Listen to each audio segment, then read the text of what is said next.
It's time for Dialogue Conspiracy with political research specialist Mae Brussell, who for 3 years has shared with us her decades' research into political assassinations and abuses of power in this country. Her program relates the news of the week to emerging evidence about the conspiracy which allegedly maintains by force its control over the legislative and judicial processes in America. And now, here's Mae. Good afternoon. This is Mae Brussell, Carmel, California. Dialogue Conspiracy number 199. It'll be 200 next week. June 2nd, 1975. A few local announcements before we get started on the national news. I will be speaking at the University of California at Santa Cruz tomorrow. For those of you in this area, Santa Cruz and Los Gatos, Los Aptos, Salinas, Watsonville, I don't speak up there very often. This is the first lecture of the college year that I will be in the Santa Cruz area. It'll be 8 p.m. June the 3rd at Merrill Hall. And this is the end of the school year then until September. And I'll be at Cabrillo in September, and I received a call from Omaha, Nebraska in September. I'll be back there. But this will be the last college lecture for this particular season. 8 p.m. June 3rd at Merrill Hall. That's tomorrow night. And University of Santa Cruz, California. Monterey Peninsula College is having a movie of executive action at the Music Hall. That's this Friday night, June 6th at 8 p.m. And I'll be speaking before the showing of executive action like I did in Carmel when it was shown here a few years ago. In that movie, you'll see the example of the use of a second Oswald, a person who makes himself conspicuous in the Dallas-Fort Worth area prior to the assassination of John Kennedy at a car agency and various places, who was not, in fact, Lee Harvey Oswald. You'll see a model of a dummy on a train pulled by a cart, and gentlemen practicing a crossfire from 3 directions.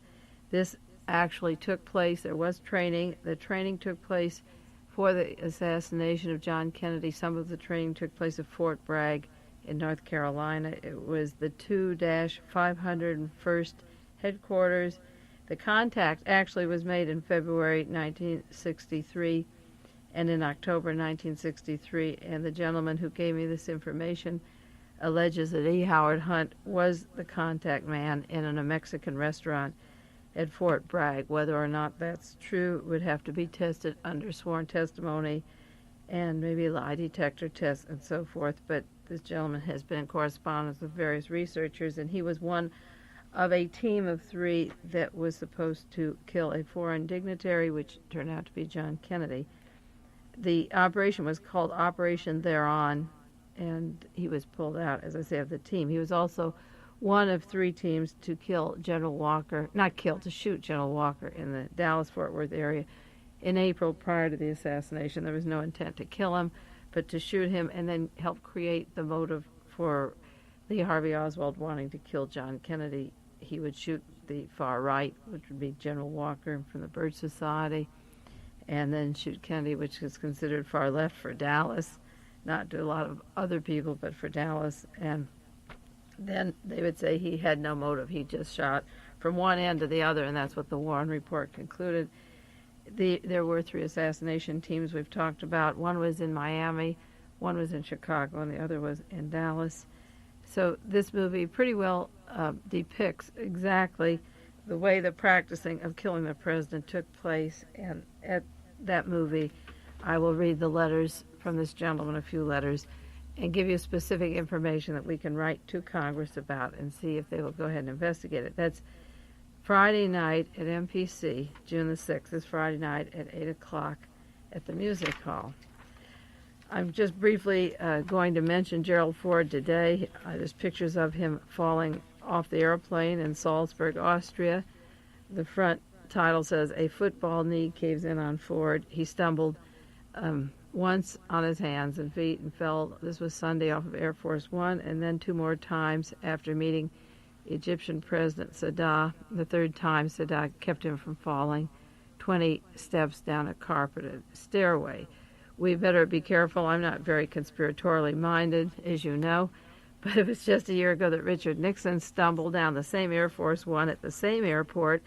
It was in Salzburg when he was flying to Egypt, and he also missed a step when he met President Anwar Sadat and stumbled forward, and later Richard Nixon, who never was ill, who never complained of illness, was diagnosed as having phlebitis. And it was Richard Nixon who said, if I go into the hospital, I'll be killed. And it was right after that he was sent home to Washington, D.C., where a group from Fort Devens came down to the White House. I've mentioned this before. The team from Fort Devens were from Psychological Warfare Unit.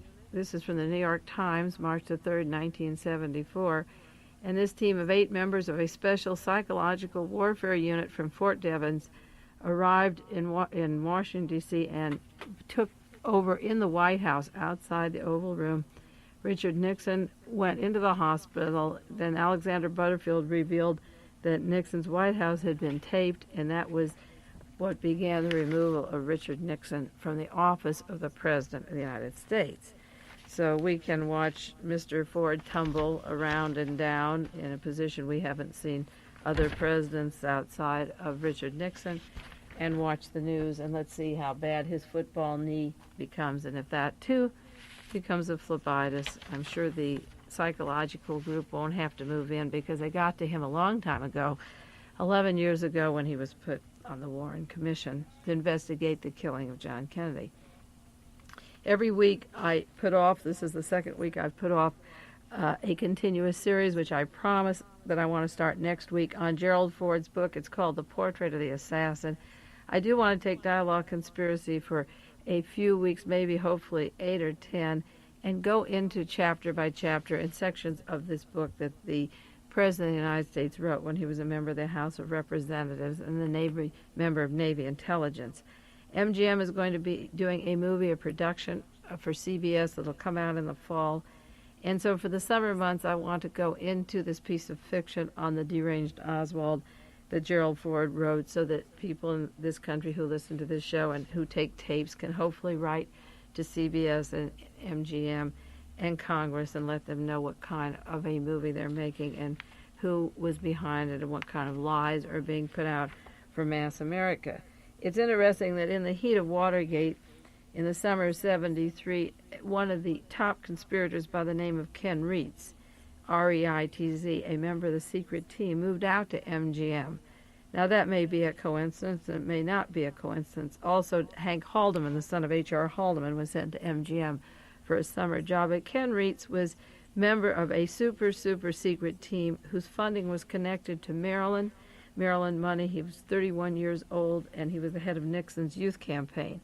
But he kept a bank account in Maryland, a special bank account under the direction of Hugh Sloan from the Committee to Re-elect the President in Washington. And this bank account involved Henry Buchanan, the brother of Patrick Buchanan, the White House speechwriter, and the office was in a Bethesda, Maryland bank away from the other organizations. The excuse was that there were jealousies within the organizations. Maurice Stan knew of the bank account and kept it quiet during the entire Watergate investigation.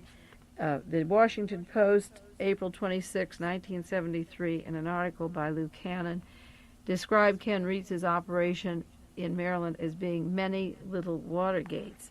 Now, what was that secret money separated from the Committee to Re-elect the President, or Mr. Haldeman's secret $400,000 in his desk?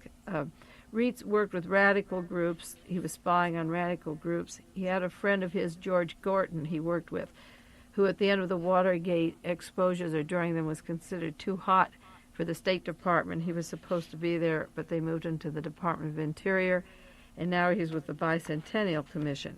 And the question of Maryland money is important because in Maryland they hushed up the $25,000 that went to Congressman William Mills just before he died, and this probe was called off and should have been gone into. And George Wallace was shot in Maryland, and a lot of mysterious money was floating around Maryland. And we know about the escape plans of Arthur Brammer and the way the police cooperated and the FBI cooperated in the lone assassin, crazy man Arthur Brammer, when he actually was very well funded. So Mr. Reitz, who was considered part of the super secret team, is out at MGM, and I think it'd be interesting to know if he is backing up Gerald Ford's movie. MGM is producing this 4-hour movie that I'll be going in to the book, The Portrait of the Assassin, because Oswald was not deranged and he was not the assassin. And the President of the United States sits there and uses the major media to continue to brainwash us and rewrite history. And if you read your papers every day, there's a clash now of trying to write history, rewrite history, and the truth, the forces of truth opposing each other. So this will be coming out all summer long and continuously for the next 10 years.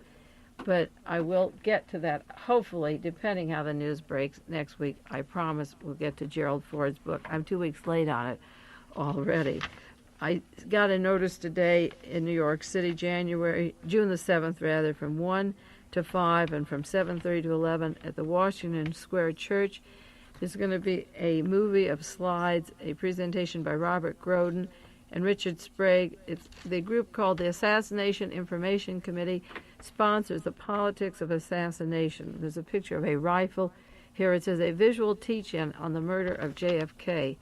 I think that it tells you something about this country, that various researchers have pooled their energy and resources together from 11 years up to the present day. New people are joining us all the time. And the Congress of the United States is about to take summer sojourn. They have committees set up in the House of Representatives and the Senate. The Rockefeller Committee is breaking up, and everywhere the news is assassinations and conspiracies, and private groups have to have evenings and conferences on the politics of assassination, and you get a visual teach-in how the President of the United States was murdered, and yet the Attorney General, Mr. Levy, sits back there, and Rockefeller, the Vice President, they coordinate with President Gerald Ford, who was on the Warren Commission. There is something gross, obscene, highly illegal in this continuous cover-up that these forces allow private people to be doing the work that they should be doing, and I wish that all of them were pulled out and impeached for covering up for 11 years as the news splashes. A perfect example of private investigators working and news splashing everywhere is an issue of the National Tatler I received today. Those of you who don't receive it from newsstands, if you don't live in big cities where they have it, you should subscribe to the Tatler. They are dedicated to finding out the truth of who killed John Kennedy. They continuously have information on Robert Kennedy and John Kennedy, and they're using very reliable sources. The address is 2717 North Pulaski Road, Chicago 60699. Now, the newest issue today, the cover says, Blockbuster Investigation. Oswald was a government agent. The cover also says, New Evidence, Crossfire Killed Kennedy in Dallas. And then they discuss the various articles. The Mafia Man who was caught, let go, and never questioned at Dealey Plaza. The Warren Commission covered up links with intelligence agencies. The JFK investigation, the Watergate, the CIA spying probe have the same cast. Another section, Oswald was everywhere, how people were impersonating Lee Harvey Oswald. And a section, Louisiana Private Eye, who saved the vice president's life and was killed probing JFK. Now, 2 years ago, an anniversary issue of the Tatler, 10 years after Kennedy's death, they had an issue on John Kennedy, which was excellent. It was 50 cents. They have a whole insert on Robert Kennedy's assassination with good information. That's 50 cents. So if you want these three issues, write for the old one on John Kennedy, Robert Kennedy, and this current one, and send $1.50, or send money for a subscription plus the $1.50. And I can't go into all these different subjects that are in this issue today. I have them in front of me, the titles I read there. Pictures of Gerald Ford and Senator Richard Russell. And it goes into Frenchie, one of the men described as the tramp who was photographed or sketched at the scene that Martin Luther King was killed. And the same man is photographed at Dealey Plaza being taken away. It shows him also in the front of the Trade Mart where Lee Harvey Oswald is handing out pamphlets. There's an article about George Wallace having another close call, and I believe he could have one. And it says, did congressional call to reopen JFK probe bring the assassins back? It goes into the death threat on Representative Henry Gonzalez because he put before the House that this should be opened up. But there's excellent material on the Mafia, and evidence shows the Mafia was behind the shooting of John Kennedy, working with the FBI and the CIA. Then it has Kennedy's intimates want new investigation links to the intelligence agencies. There's a section here on a cop in Dealey Plaza who saw Oswald drive away with a man in a Rambler. That was Sheriff Craig that I've talked about many times on the program. Sheriff Craig just died about 2 months ago by, in quotes, a suicide. This article, I guess, was written before he died. It said he lost his job, he was shot, bombed, and discredited. Now Sheriff Craig is dead. And as I say, it was supposed to be a suicide. Who would know? We won't know now. But Craig was the man who saw Oswald leave from the front of the book depository and alleged that he got in the station wagon that belonged to Michael and Ruth Payne from military intelligence. Then there's the ballistic evidence on the magic bullet 399 that has been covered quite a great deal. And Marguerite Oswald, again, is surfacing because her son was an agent of the United States government, and she said it November 22nd, 1963, and she's correct about it, and history will prove that she was correct. The John Mulder of Tatler has a section from the Bay of Pigs to JFK's death. I take pride in publishing in the Realist the first story from Dallas to Watergate and mentioning various people that were involved in this whole operation that were involved in the killing of Kennedy, and from the Bay of Pigs that were involved June 17th. It'll be an anniversary of the Watergate just 3 years ago. This article covers Richard Nixon, Gerald Ford, John Connolly, Leon Jaworski, Fred Karth, Arlene Specter, J. Lee Rankin, Gordon Novell, Frank Sturgis, E. Howard Hunt, and David Bellin, now the chief investigator for the Rockefeller Committee that's folding camp. And there's a lot of important information. Also, an article about Joe Cooper, who was murdered because he was investigating the links of John Kennedy's assassination to Baton Rouge. I think he had an important link there, and since he was killed, I've gotten more information about what was happening down in Baton Rouge and why it was important to stop that investigation at the time. There's a section here on Garrison is vindicated. Clay Shaw and David Ferry were working for the CIA. Here's Marguerite Oswald vindicated. Jim Garrison is vindicated. Many people dead like Clay Shaw and David Ferry, Jack Ruby, Lee Harvey Oswald, Sheriff Roger Craig. And then they have an article on the decoy game, Oswald Everywhere. And they have one employment record where he goes to the Weiner Lumber Company and he says he has a car and Oswald didn't drive a car. This summer I'm going to be spending the next 2 months writing a book on the 39 Lee Harvey Oswalds that were in the 26 volumes published by the Warren Commission, the evidence that Oswald was at one place when another man using his name and handwriting was at another location in the country or out, 2 different places. Each could be identified 39 times, and members of the Warren Commission and their staff ignored this, even though they sold me the books for $86 with all the facts there. They ignored it, and then they go into the CIA links of many people, of Lee Harvey Oswald that he had in the area, George de Mohrenschildt, the one I talk about so many times, and I've done so much research on. This is a very important article I've just barely touched. I've just read the top pages. It says mystery cartridge found at the murder scene that was picked up and ignored and given to TV newsmen. That was found in the curb and picked up in somebody's pocket that was never accounted for. Well, that is this week's National Tatler, and the conferences of conspiracies go on and the organizing goes on, and the Congress sit like a bunch of eunuchs, which they are, guarding the harem, which is nothing but, I guess, a group of dollars pouring in and out for defense contracts and money for more ammunitions and weapons and police in the streets and SWAT teams, and that's all they know. Our police and weapons and ammunition, unemployment rising, and gas prices rising, and gas rationing soon.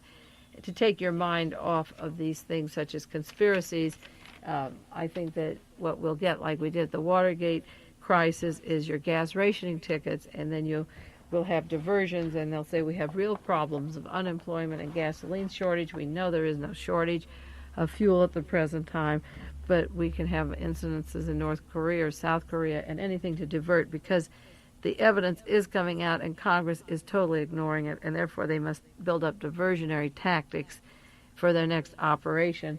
And I imagine that's the only way they can think to handle it, because there's very few people out of the hundreds and hundreds back in Congress that are speaking up. Maybe 35 so far have agreed to open this up, and the evidence not only piles up, but it links up. You know, I have a conspiracy circle. I say there's 15 elements of every conspiracy, and they all fit together. And at university courses last summer, we went into various angles of these 15 different circles, one of them being organized crime, the other the use of the FBI and CIA, the other local police department.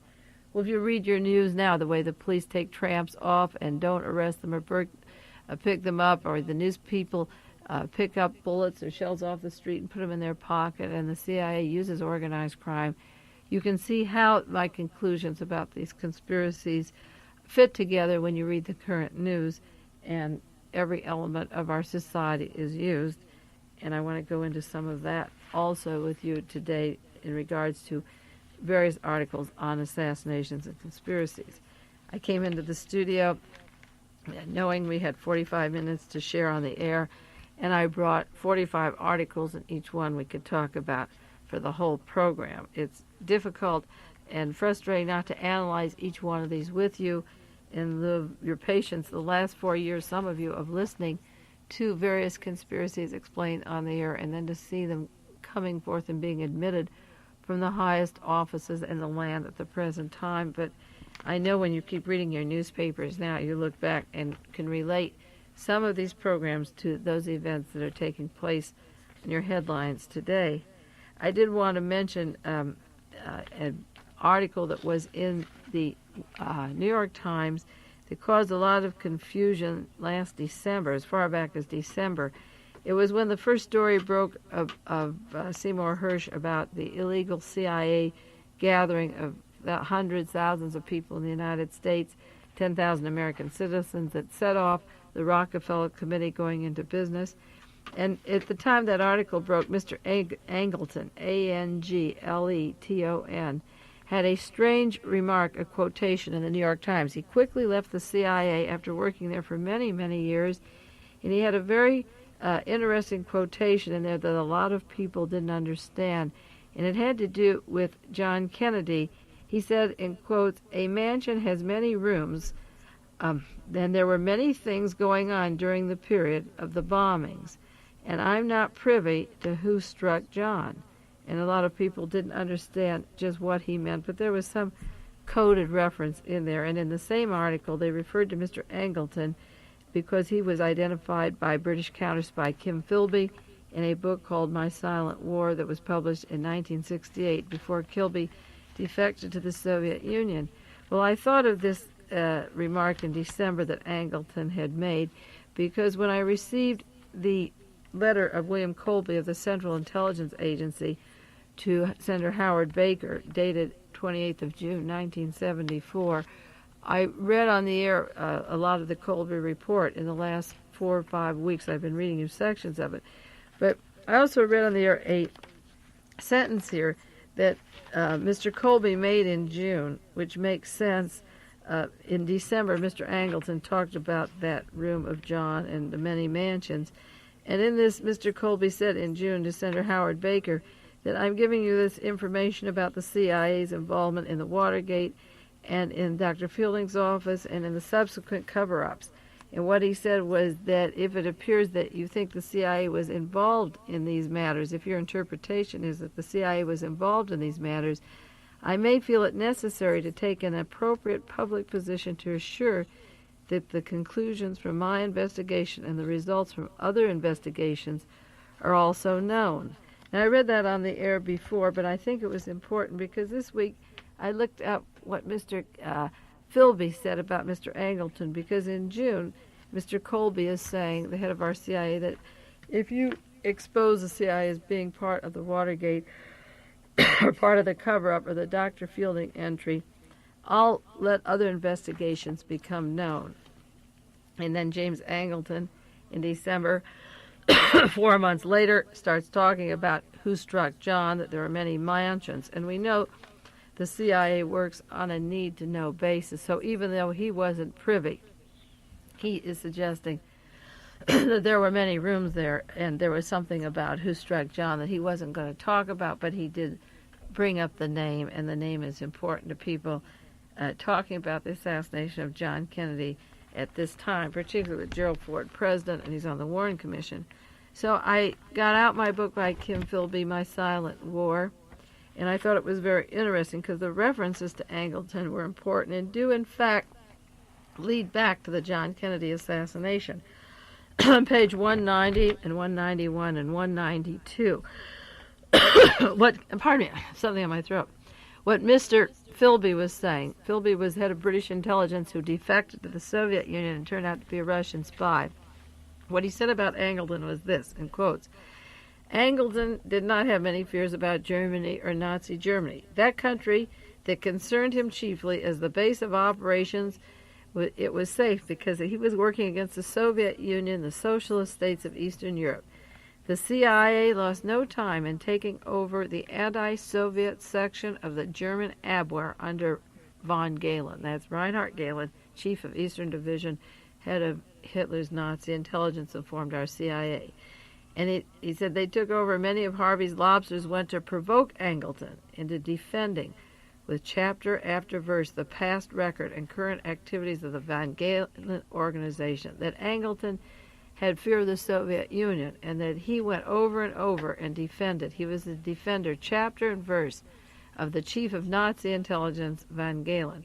And we had many skirmishes, he said, over the various Russian emigre organizations, of which more later in this chapter. There was the People's Labor Alliance. There were the Ukrainian fascists of Stephen Bandera, the darlings of the British, and both the CIA and SIS were up to their ears in emigre politics, hoping to use the more promising groups for purposes analogous to those for which we had used Jordania.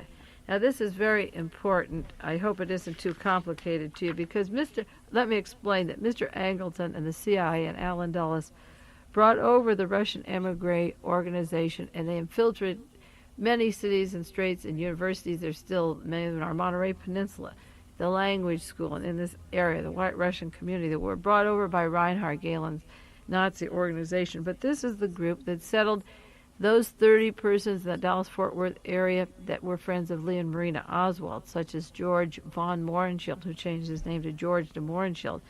And I could see where Mr. Angleton was talking about privy to many houses and mansions and who struck John, because the most important part of the Kennedy assassination in my mind, after I realized it was a conspiracy and that weapon ballistics were off and so forth, was the manipulation of Oswald as a person, the psychology of creating the deranged Oswald. And these various agents brought over from the Nazi organizations of von Galen, that were brought here by Mr. Angleton, who just resigned from the CIA, and Allen Dulles and moved to the Dallas-Fort Worth area, were the key and are the key to that fictitious Oswald that Gerald Ford writes about.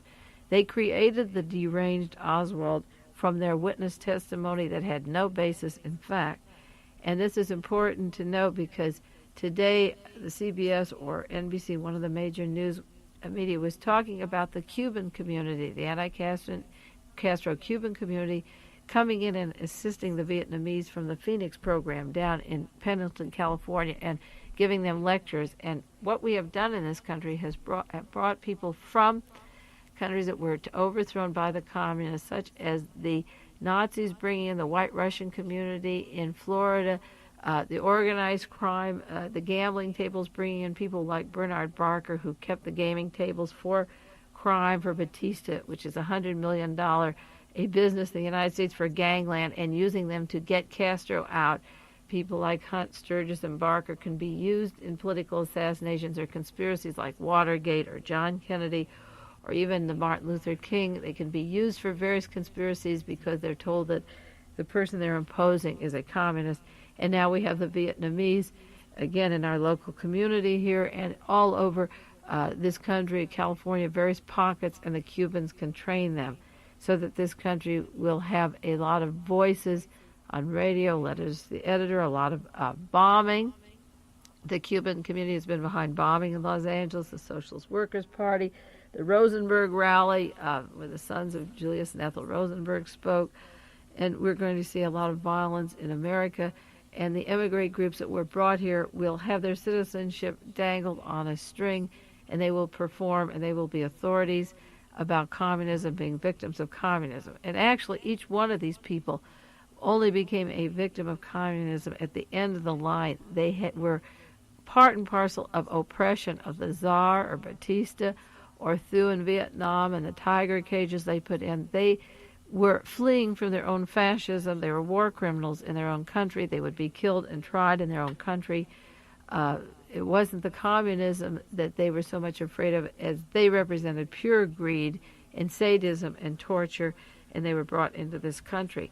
So the references to Angleton, who quickly resigned when he was exposed having files on 10,000 Americans in the CIA, those references fit very good into his love of Reinhard Gehlen and Nazi intelligence, or his importation with Allen Dulles into America of Russian emigres who, by no coincidence at all, are written up in articles like the Tatler or in books like George de Mohrenschildt, von Mohrenschildt, who befriends Lee and Marina Oswald in the Dallas-Fort Worth area, and then later sets Oswald up as being the deranged person, which he actually wasn't. The emigre community is working overtime and will continue to work. We've brought them into this country since World War II, and we'll reap the rewards of that very shortly. The news this week, getting into some of these articles, I could just barely touch them, as I say. The gist of it is that the CIA investigation of the Rockefeller Committee began when Seymour Hersh revealed the illegal operations of the CIA, and now they're ready to close shop. They'll have a report June the 6th, which will be fairly obnoxious and will not cover anything that's going on in this country that's important domestically. The mandate was to look into domestic CIA operations, which are illegal, but they all of a sudden latched on with Senator Church to a goodie, which is the attempted assassination of Castro. And so the headline in the news keep going over and over about Trujillo or Castro. They'll give one body up, say Trujillo, and the Castro assassination attempt never took place, so it isn't even worth investigation, the kind that they're holding on to. And they're not going into the people they really killed, but they go every day. The headline is over and over again about the attempt on Castro. William Colby has said to the Church Committee he's promised there'll be no more murders, while at the same time he hasn't admitted they did any.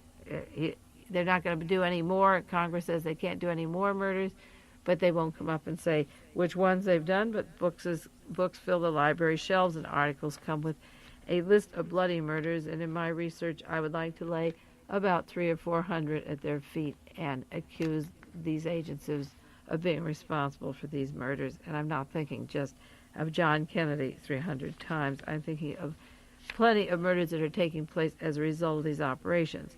Mr. Colby has said there'll be no more murders, but he hasn't promised you no more kidnappings and no more bombings, and that's what we're going into and started in with the Zodiac killings in San Francisco and the zebra killings and acts of violence around the country done by persons who've been in the military or in mental hospitals that are creating terror in the streets of America. So while Colby is limited to political assassinations, Congress can drag its feet and isn't even on to the kidnappings and the street bombings that have been taking place. They will, as I say, turn their attention to the assassination attempt on Castro, which was planned in the Eisenhower years, and now they're trying to push it into the John Kennedy years, that John Kennedy planned the assassination of Castro, when the evidence and documentation actually exists that it was done in the Eisenhower years, and there's no written document except retired Colonel Lansdale's word that John Kennedy planned the killing of Castro. I'll go into that in a moment, because that made the headlines this week out of great concern for keeping the history straight. Mr. Lansdale suddenly surfaced, and he's retired, with this great story that maybe he should tell the truth, that the killing of Castro was planned by John Kennedy. Now, how many would believe this team, the secret team, Major General Lansdale? He was known in a book and movie as the Ugly American. I believe he still is. And he surfaced this last Friday that it was orders of John Kennedy to kill Castro. It's interesting because the other evidence was in that the Eisenhower administration had already talked about this. The evidence from Mr. Lansdale, Major General Lansdale, has no documentation. He says that he worked through an intermediary with John Kennedy, but he can't produce the intermediary. He admits that Robert Kennedy was not present, and he has no evidence of the minutes of the meetings. There's nothing in the minutes of the meetings of the special group to indicate that these orders went out. But there's nothing like whipping a dead man, a dead horse. You remember at the time of the Watergate when Howard Hunt was arrested, and on his desk, and I keep bringing it up, was the razor blade and the typewriter, and they were forging that he was ordered the murder of DM, and that was already leaked to Time magazine. You would think that this team would be embarrassed or that the Kennedys would speak up. Time magazine has a picture this week of the Kennedy connection of Robert and Jack, and that they possibly were behind the murder of Castro. What these accounts don't tell you, and which can be carefully documented, is that Mr. Smathers, Senator Smathers from Florida, had a very violent fight with John Kennedy. He actually broke a plate because Smathers insisted that Kennedy go ahead and kill Castro, and Kennedy refused. He said, "I won't have anything to do with political assassinations."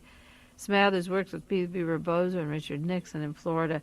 He's strangely silent now as all this news breaks on the story, but in my files of Kennedy in the past 11 years, I can document this, look it up, this confrontation that took place where Kennedy absolutely refused to have anything to do with the murder of Castro.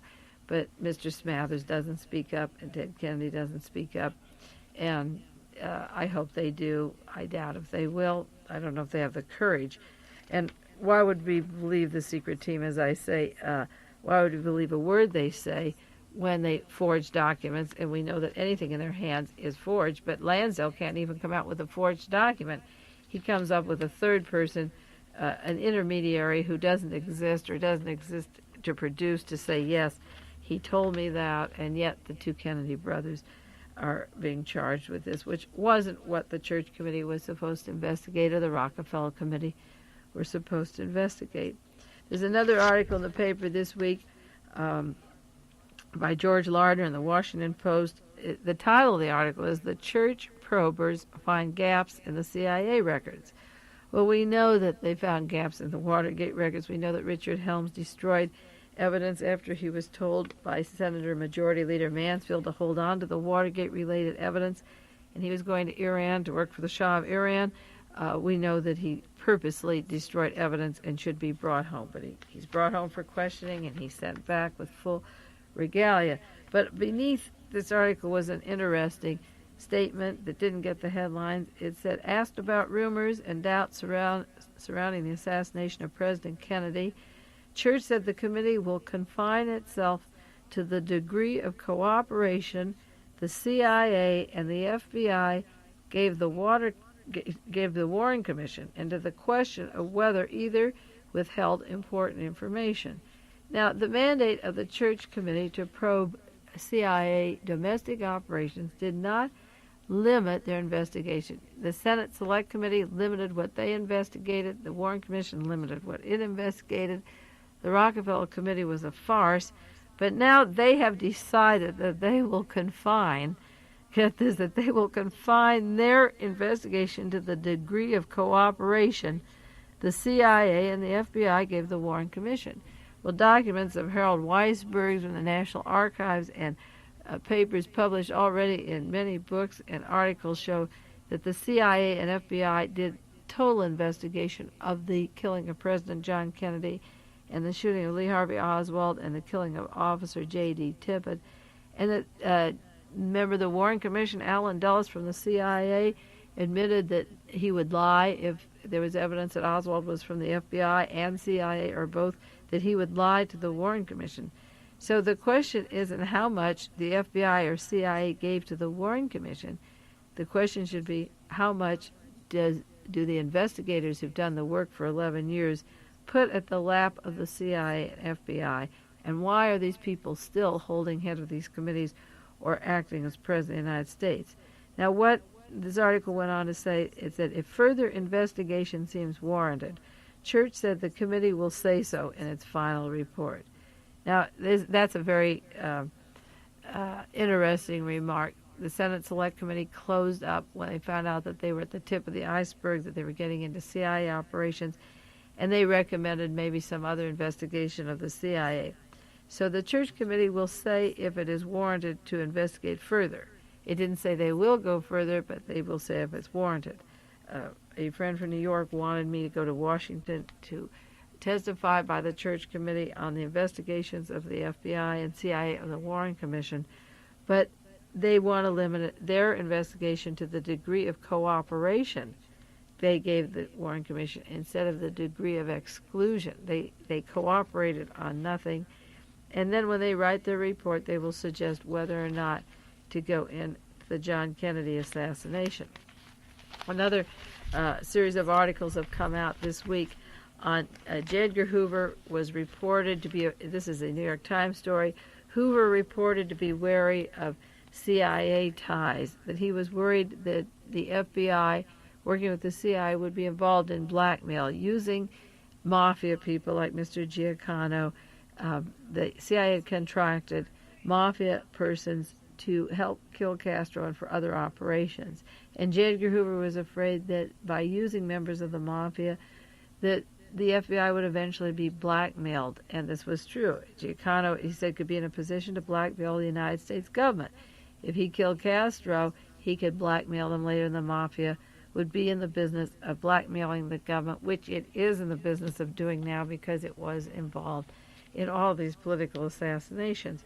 But this particular article in the New York Times was interesting because it said that the reason they wanted to use the mafia was to hide the Howard Hughes connections. That Hughes, actually, the Hughes Corporation, which I've said all along is CIA, there was no Hughes for the last 20 years, and certainly not during this time period of 67, 68. But the Hughes Corporation, through Robert Mayu of the CIA and FBI, had contacted Mr. Rosselli and Mr. Giancano to kill Castro. And the New York Times article was honest enough to state that the reason they wanted to use the mafia was to hide the connections of the CIA and FBI, that they would do the murdering for them to hide the government connections. Now, the Oswald trip to Soviet Union was very convenient. They could say Oswald was a communist. He went to the Soviet Union to cover the high CIA connections of the 40 Committee, the National Security Council's orders to kill John Kennedy. This article by Nicholas Harrach from the New York Times, May 22nd, 1975, is a good article on the use of the mafia in the CIA in order to hide the CIA links. But the FBI, it's interesting, shouldn't have been so cautious because J. Edgar Hoover has used the mafia and Lansky and the Sicilian connection at the waterfront since World War II, and the racetrack connection he has used all along for various operations. But the CIA is the killer team. Hoover used the mafia for many operations. I don't know how many, but the real orders that come from the White House, the National Security Council, that involve the FBI because they're in charge of the investigation, so they're therefore in charge of the cover-up. The FBI and the CIA have to work together, and Hoover was a little bit weary. There's a memo that says he was weary about using them because the mafia could blackmail the United States government. It's very difficult to blackmail the United States government when Richard Nixon or Gerald Ford represent the total efforts of the mafia and the CIA and drug traffic and espionage all rolled into one and keep covering each other up. There's another article in National Tatler the week before this other issue came out.